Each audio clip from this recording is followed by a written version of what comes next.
বেড়া বকরি ছেড়ে দিয়ে লক্ষ্য রাখো, আমার নবী বেড়া বকরি দুম্বা ছেড়ে দিয়ে ঘুমায়া থাকে। লোকেরা এসে খবর দেয়, খাদিজা গো, এমন রাখাল রাখছো, বেড়া বকরি দুম্বার দিকে খবর নাই, ঘুমায়া থাকে। তাই নাকি? মা খাদিজা একদিন রওনা হলেন, দেখি কি করে ঘুমাই।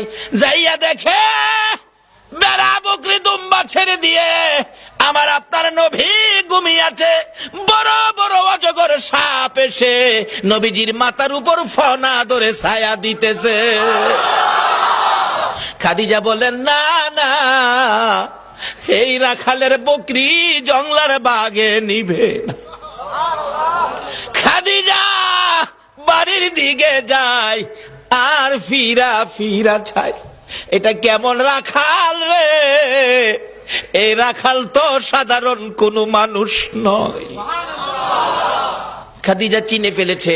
বেড়া বকরি দুম্বা নিয়ে বাড়িতে আসতে বলো আমার রাখালকে। আমার নবী দুপুর বেলায় বেড়া বকরি দুম্বা নিয়ে বাড়িতে রওনা হলে খাদিজা বাংলা রুমে বসে বসে দেখে, এটা কেমন রাখাল রে?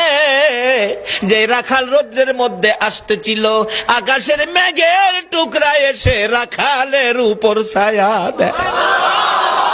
খাদিজা বলেন, মাবুদ, মাবুদ রে, এটা কেমন রাখাল আমার বাড়িতে?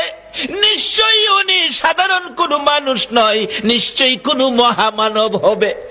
আসেন, আর বেড়া বকরি দুম্বা আপনাকে চড়াইতে হবে না, শুধু এই জায়গার মধ্যে 2 ঘন্টার ওয়াজ। এই জায়গায় কি ঘটনা ঘটেছে? আজকে এই নবীর চিনি না, যারা চিনেছে তাদের জীবন ধন্য হয়েছে। বলুন খাদিজা, এই নবী চিনে জীবন ধন্য হয়েছে কিনা?